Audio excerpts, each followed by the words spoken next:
Let's talk about it. Let's go deep. We all have something to share. KnolShare with Dr. Dave. What is the importance of belonging? And why do we all need to belong somewhere? It is built into our human nature. Learn how the powerful philosophy of Ubuntu helps to deliver a simple roadmap to building positive teams and relationships, improving engagement and performance. Get your copy of Belonging and Healing, Creating Awesomeness for Yourself and Others by Dr. Dave Cornelius on Amazon.com. So, we're just dying with laughter. So welcome to the KnolShare with Dr. Dave podcast. I am Dr. Dave Cornelius, your host. We're continuing the series, Resiliently You, to discover what makes people resilient, to build resilient organization. My guest today is Tricia Broderick, co-author of Lead Without Blame, Building Resilient Learning Teams. Tricia is also an agile trainer, coach, and advocate for diversity and inclusion. So welcome, Tricia. I'm so glad to be able to talk to you. I'm so glad I'm finally found time and we could sync our schedules to make this happen. I'm so excited to be here. Likewise. So, I know I would love to get an elevator pitch so that people could understand who you are and the superpower that you bring to this space. Oh, elevator pitch. I'm going to change it up and say something slightly different than the standard, like, oh, I was a computer science major. Who cares about any of that?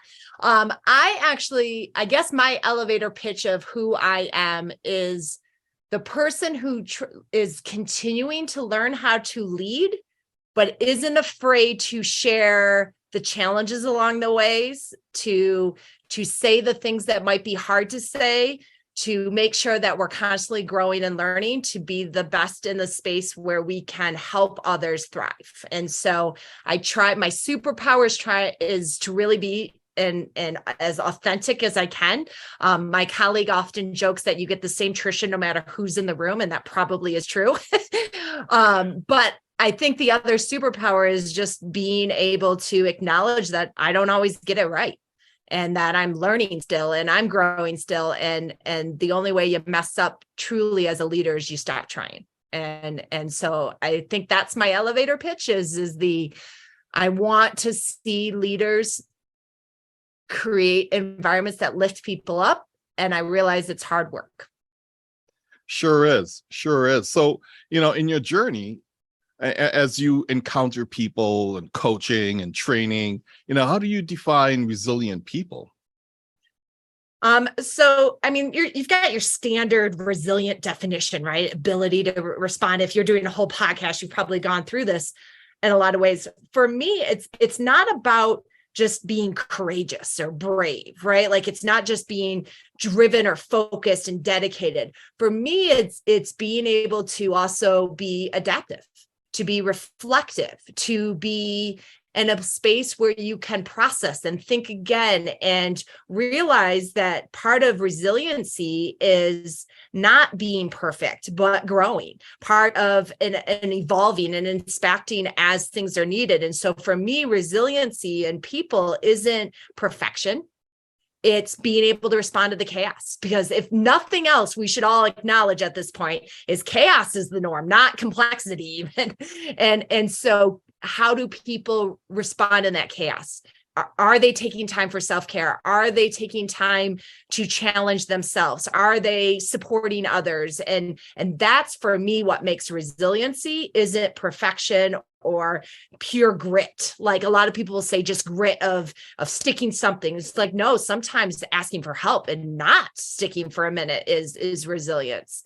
In terms of just moving forward and reacting to that, especially the chaos. Yeah, definitely. Especially in this time, it's even more chaotic than, we have seen it for some time. So as you're in this chaos, what makes you resilient so that you could navigate, what's really going on? So things that I've done to try and help maintain my resiliency is one, I do reach out and I have a great support network, right? I think there are times when it just can feel exhausting. And this is with any work you're doing, right? Whether it's DEI work, whether it's agility work, all of it, right? It's exhausting. And so there are times when you're like, am I crazy? Am I the one that's nuts? And having people to be able to bounce things off of, collaborate with, be inspired by, motivated by, supported by is really, really important for me. It's one of the reasons that I co-wrote the book, is because just having that collaboration is a huge part of me, not just wanting to not let myself down or other people down, but also not wanting to let this collaborator down, right? And contributing to that and seeing the bigger picture of what we're trying to do. I think that's the other part is beyond your support network is always looking at the bigger goal, right? These are steps. No one step is going to make and break everything, and no one step is going to destroy everything. And so always kind of keeping that picture on that bigger lens, so that when at times you feel like, am I doing anything? Am I dying on this battlefield? Am I able to keep going? Is to be able to really look and say, oh, wait, this is how far we have come. This is how far I've come. This is how far I've seen people come. And then keep looking at what that bigger picture is that inspires me to keep going further and not giving up, not quitting, not willing to settle. Because that's really part of the resiliency is just not being willing to settle. That's right. Never give up, never settle. So those are great words of wisdom that you provided there. So in your new book, you know, Lead Without Blame, that you co-authored with Diana Larson, you know, what was the intent of the book? So I'm still waiting for the words you co-authored with Diana Larson to register as like, oh my gosh, and not have a, oh, I did that reaction.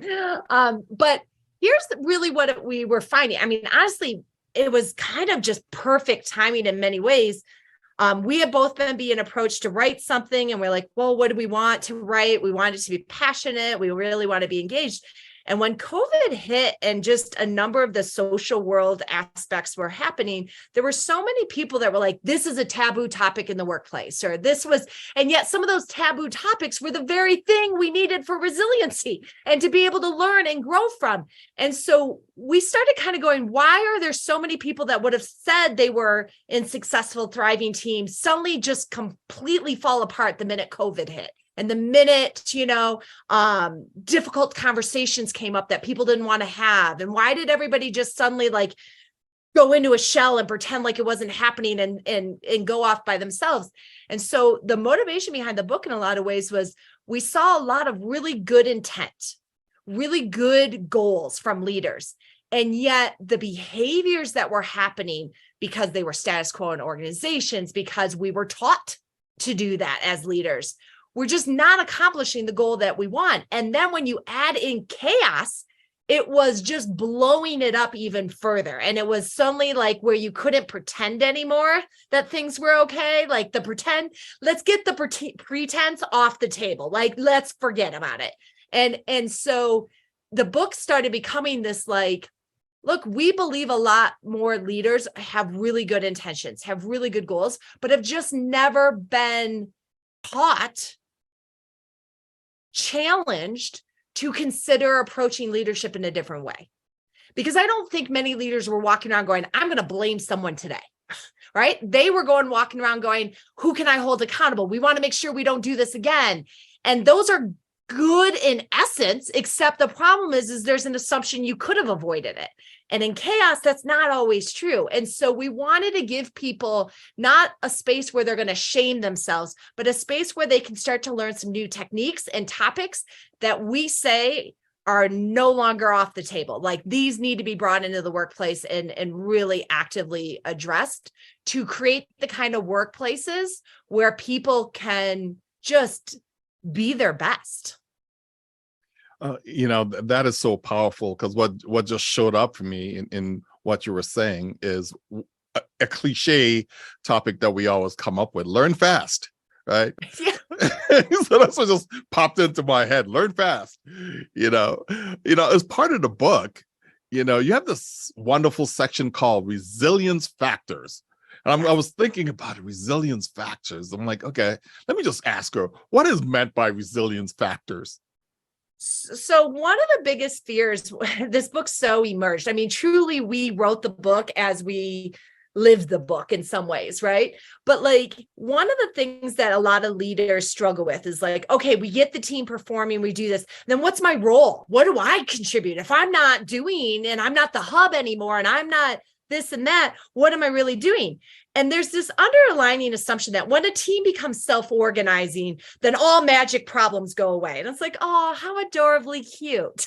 No. And so there were definitely like, I mean, there's lots of topics, but for us, there were 4 factors in particular that if you really wanted to create an environment where people could be resilient, these 4 topics needed to be addressed. One is conflict. How do we get a healthier relationship with conflict in a way that doesn't escalate it to drama? You know, this whole like, people are like, it's business, it's not personal. You're quoting a fictional movie about the mob as your business best practice. No, like it is, we are going to have conflict. That's going to happen. How do we deal with it in healthier ways?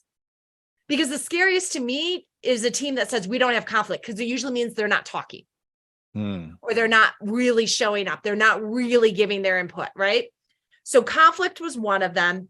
Another one was just creating connections. Again, that personal versus thing. And so much when we went to remote, it's like business only, like just get on the call, answer your questions and get off.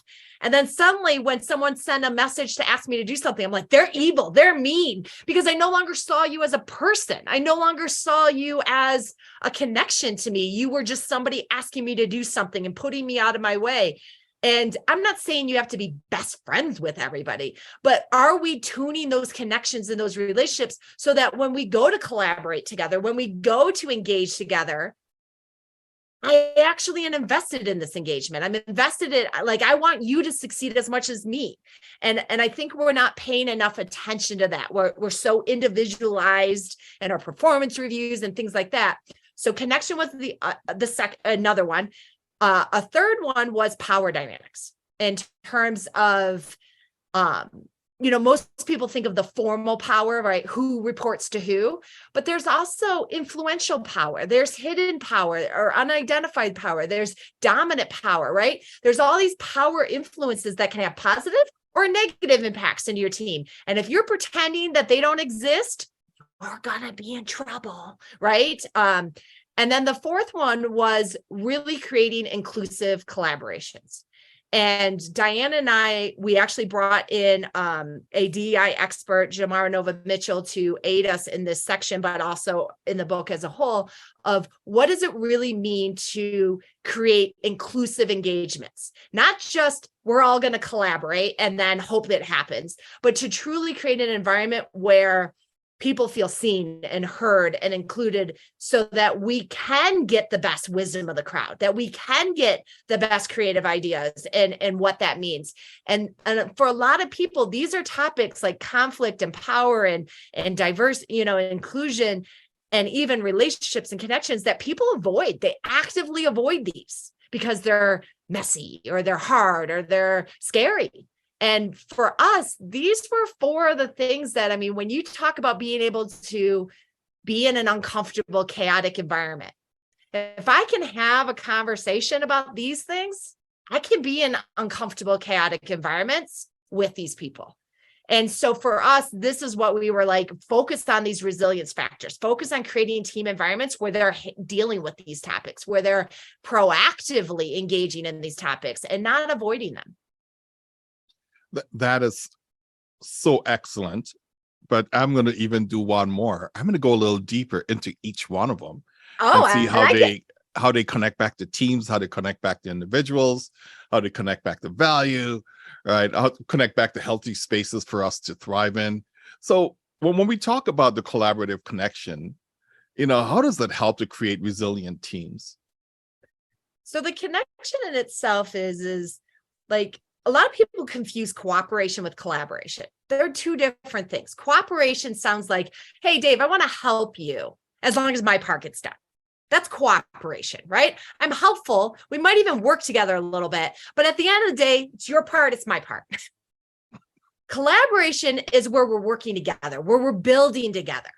In order to do that building together, there's got to be some trust building up, right? Like I've got to be able to not worry that my accidental interrupter, because when I think here, it immediately flies out of here, isn't insulting you, right? That you understand that's part of my thought process of working and how I work. Whereas, and I've got to understand some of how you work best. And are we giving each other allowances for that? Are we engaging with each other in ways that's respectful to how we could work best together? It's not enough to just sit two people in the room and go collaborate. Like we've got to build trust. We've got to build connection. And by doing that, I end up learning a lot about myself, right? Like I'm an accidental interrupter. I'm not doing it to be rude. I do it because I get so excited about what you say that it flies out of my mouth.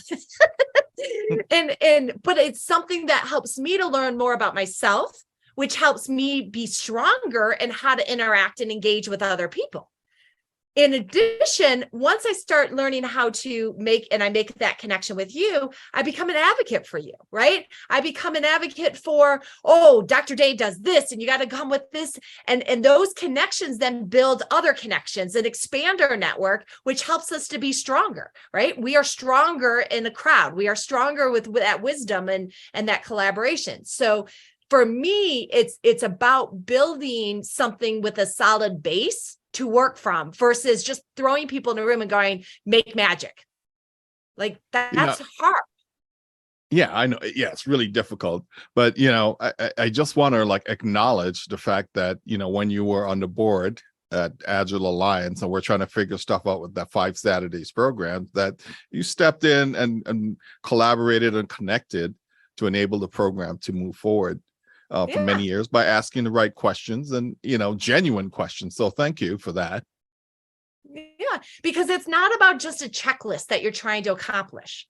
I need to understand why this is passionate for you, because you were going to come at 5 Saturdays different than somebody else because there was a different passion and a motivation there. And if we're not taking the time to learn those things, then we're not understanding what might be really behind being driven. We're also not then being able to align with that passion, right? And because it's the passion that really makes us resilient and going. That's the goal. It's not a checklist of things to just work through really quickly.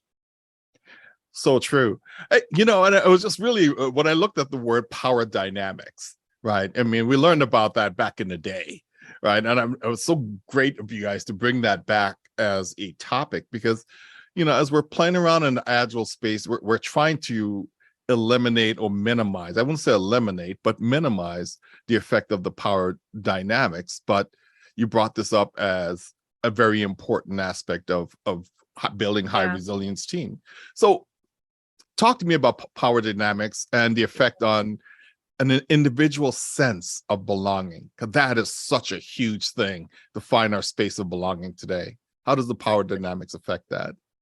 So I'm going to answer a part of it first, and then I'll come back to how does it affect the individual, right? This is an area that, like I said, when we opened, right, I probably got hit.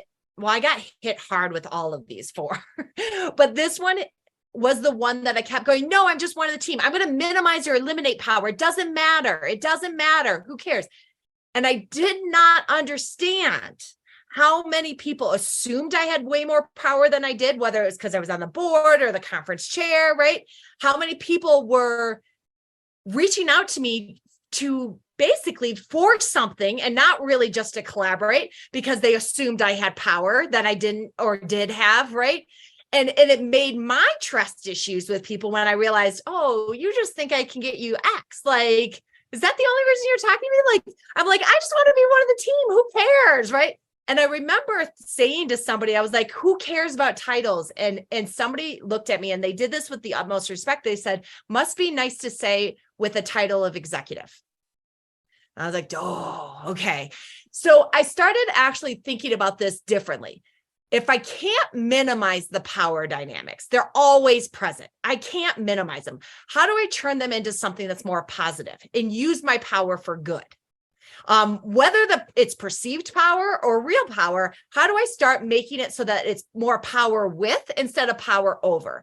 And so we really dove into this topic, not just from a formal hierarchy, a boss can make you do something, but what are little things that bosses sometimes do that emphasize power over versus power with? So like I would invite myself to a meeting. Well, by inviting myself to the meeting, I'm basically communicating, I can go wherever I want, whenever I want, whatever I want. And oh, but don't be afraid of me, right? Like these were mixed messages that were kind of playing out. And so instead I was like, okay, I could walk in the room and wish that everybody didn't just turn to me for an answer.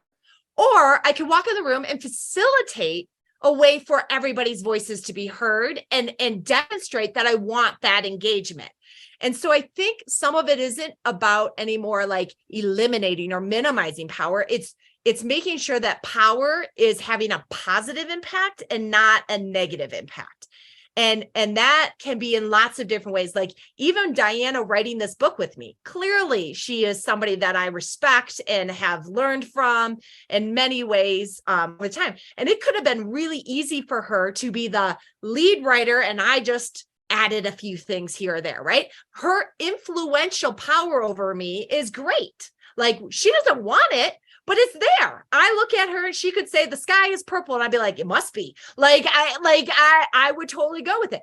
So she had to actively make an effort to make sure that my voice was being heard, that I was challenging things, that she was putting me as her peer in writing this book and what I was bringing to the table, what she was bringing to the table. And as a result, we truly co-wrote this book. There is no chapter that was Diana's that we literally co-wrote sentences together as we're going forward. And so power dynamics, getting to the individual part is going, how do I create a space where individuals can still recognize, acknowledge the power dynamic? I can recognize and acknowledge that I still am greatly aspire and respect Diana.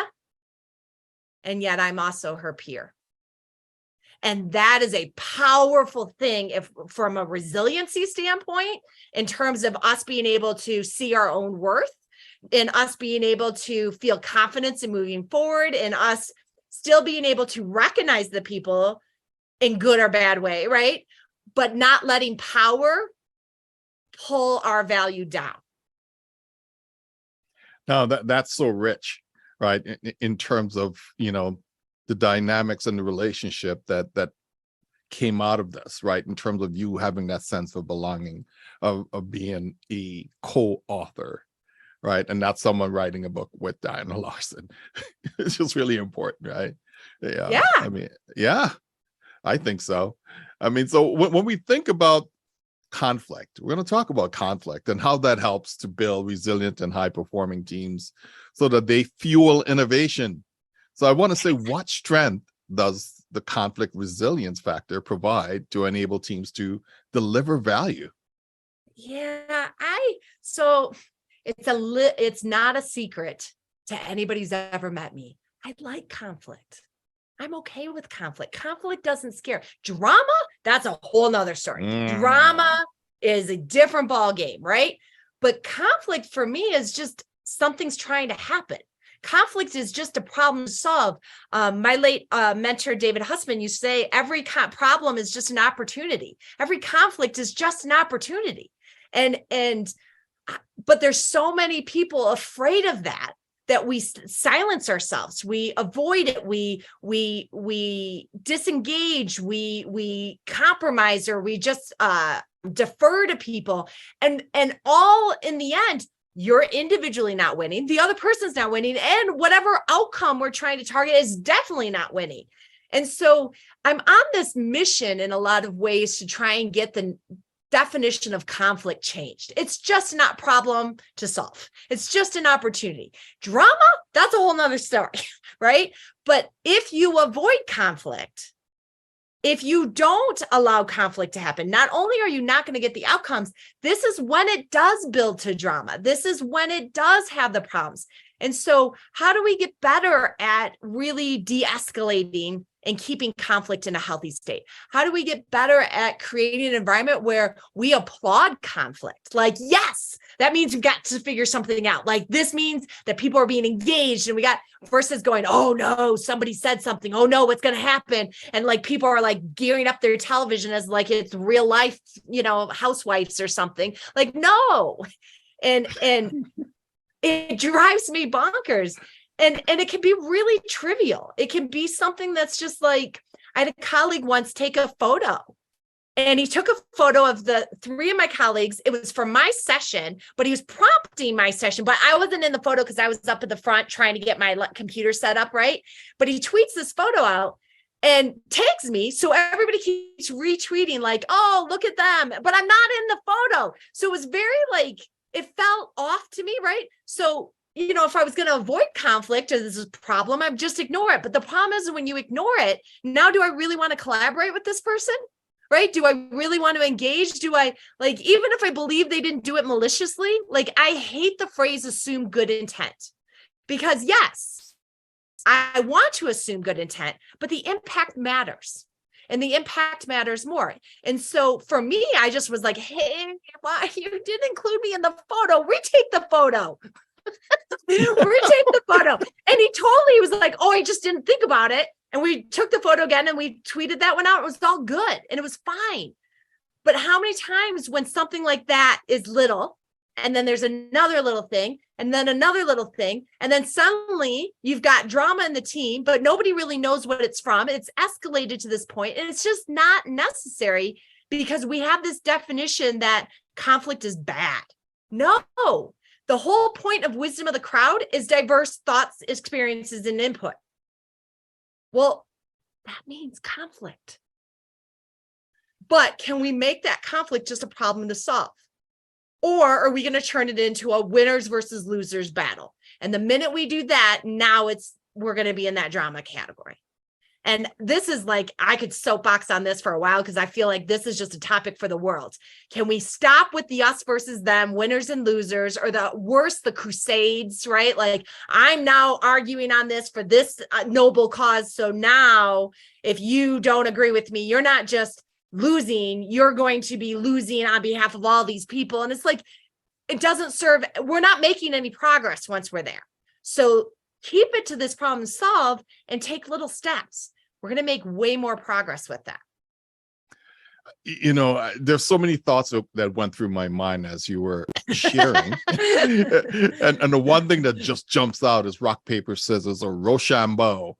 That Yes. game that we use as a way to encourage collaboration, encourage support for each other, and that the loser goes on and cheered the name of the winner, Yes. So that came to mind. I'm like, oh yeah, the person who actually made this really famous was someone trying to deal with two different gangs who were always in conflict. And she used a simple metaphor like rock, paper, scissors, or Rochambeau as a way to reduce conflict, and said, hey, we can always get beyond this. Yeah. Because the reality is once you're supporting, you are part of it. It doesn't feel like you lost, right? It's part. If you focus on it as a problem to solve, it's not about winners or losers. It's now you're collaborating and you get to own the new result. And that is always so much better than what any one of us brought to the table anyways, individually. So true. So true, as you speak of the wisdom of the crowds. So, a big word that we always talk about, a big phrase, I would say, is psychological safety, right? Which is a welcome behavior that we want for our team members, right? And so if you could describe how the inclusive collaboration factor creates space for people to thrive, well, keeping in mind that we're talking about psychological safety as a theme, that's moving us through. Yeah. So I always love it. A lot of people were like, oh, what's this fluffy stuff? Trust and psychological safety, right? And it's always like, oh, can't we just do work, right? Well, the problem is you can't do the work without the safety and the trust. That's the dynamic. This is one of those topics, just like power dynamics for me, that I will own that here I thought I was doing a great job, right? Like I was like, not fully patting myself on the back, but I have as people would say, the receipts that I've tried to open doors for a very, very long time. This is not something new that just started in 2020. This is something I've been doing for a long time, and it was always very important to me. But what I failed at was, one, I didn't communicate why I was opening doors to anybody. And to me, that was just being, humble, or like, it's not about me, right? Like, where I didn't realize, no, that education needed to be happening, right? There was a reason Denise Jacobs was the keynote in 2017 as the first Black keynote on that stage, right? Like, that was me, right? Like, but I didn't talk to people about it. Like, I didn't explain why I was doing that or why that was important or things like that. I just did it, right? And so in a lot of ways, it wasn't until a moment that I experienced something where I was in a conference. Somebody had gone up to one of my colleagues and asked if I was the token female on the team. And I went, and I overheard this. I wasn't present in the conversation, but I overheard it. And I found myself being mad at the colleague, not the person who said it. The colleague was saying all these amazing, wonderful, like, no, she's the best leader. She will outspeak anybody in a room. She will, like, right. He was saying all these amazingly wonderful, some of the things I wouldn't even agree with, like, things, right? But I was still mad. And I was mad because what he didn't say was, that's a crappy question.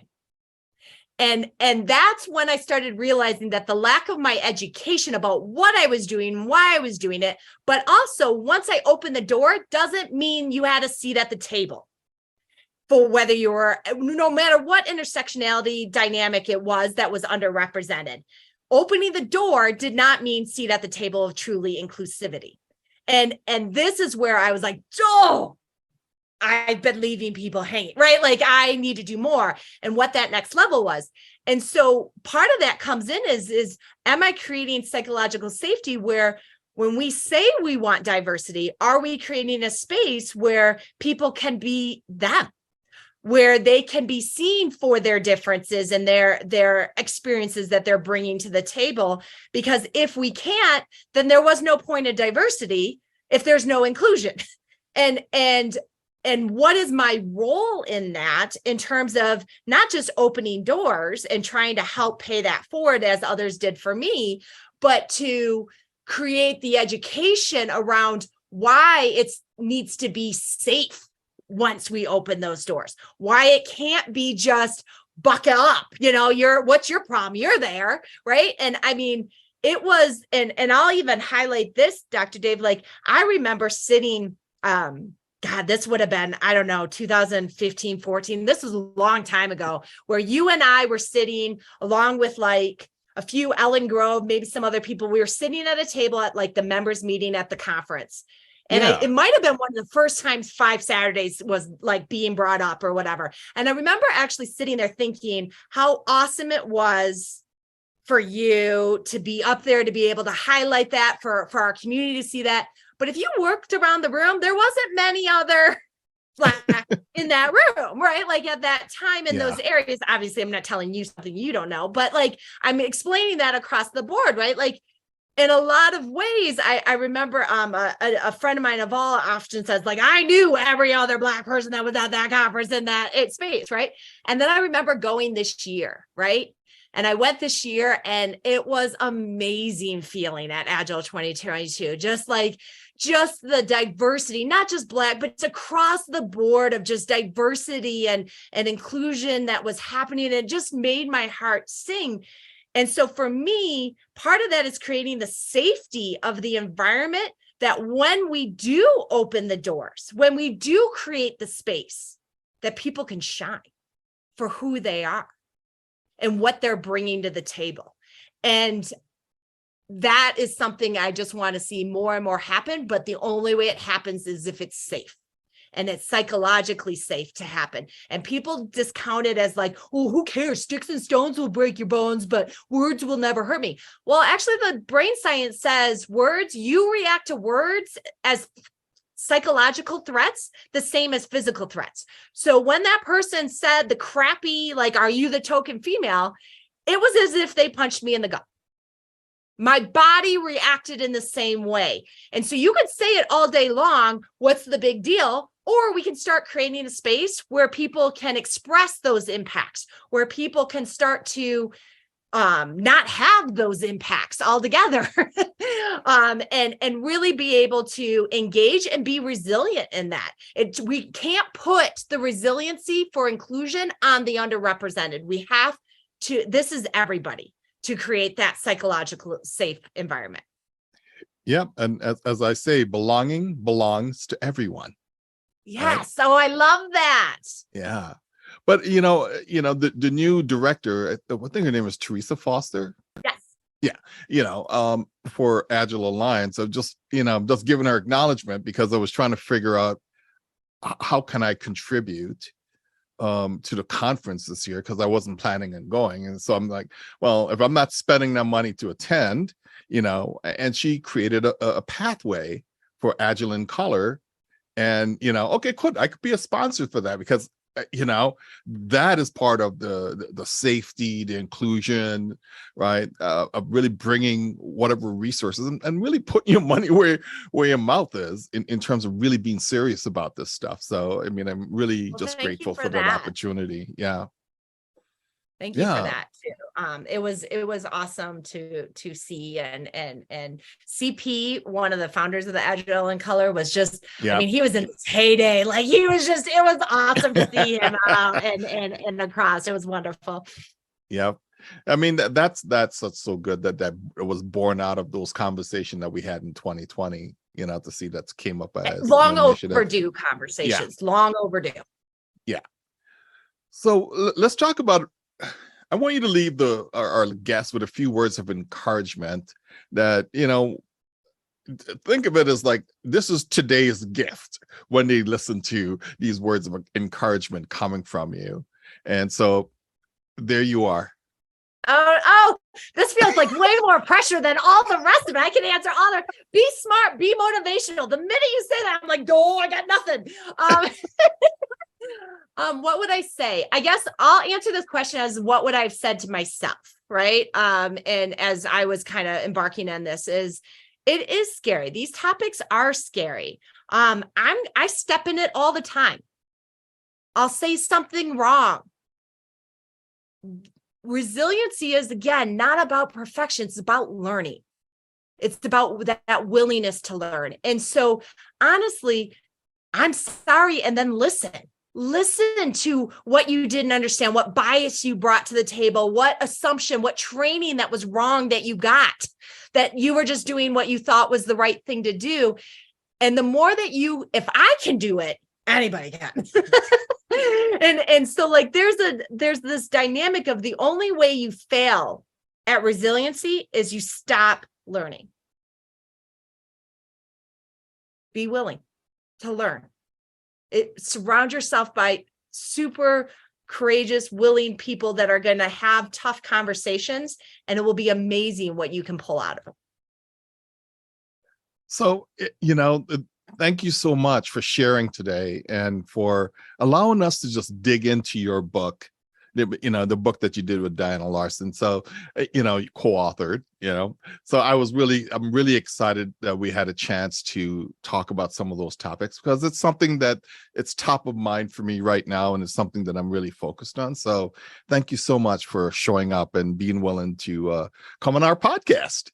You're welcome. And thank you for what you do and you bring to the community, and what that means for people, and creating the spaces that you have, not just now, but for a very long time. And you are somebody that I've admired, respected, and been grateful for our interactions all these years too. So thank you for having me on. Thank you for your support and things. But thank you for making a difference, because that's what you do. Thank you. That almost want to bring tears to my eyes, coming from someone who has been doing amazing work for a long time as well. So we're equal admirers of each other's work. Thank you so much for doing that.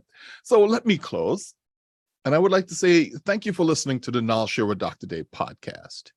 I invite you to come back for more insights and perspective that may help you with discovering resiliently you.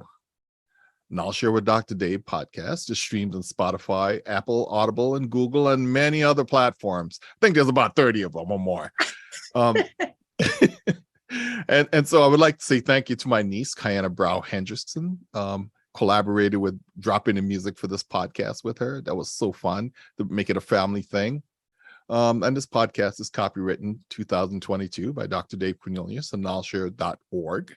So again, thank you for listening, and stay tuned for the next episode of Resiliently You as we continue to share our stories and experiences. So thank you, Tricia. You are amazing. Thank you. A game-changing framework for evaluating what it means to create value. Deliver value. Happy contributing people, satisfied customers, thriving business. Value is one of those concepts everyone thinks they understand until the moment they must describe it to someone else.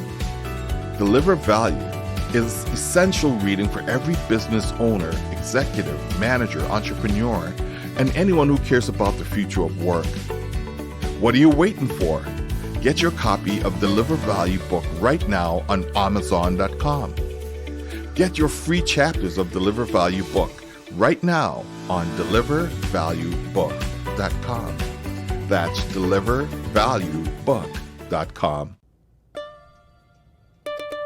Let's talk about talk. Let's go deep. We all have something to share. No share with Dr. Dave.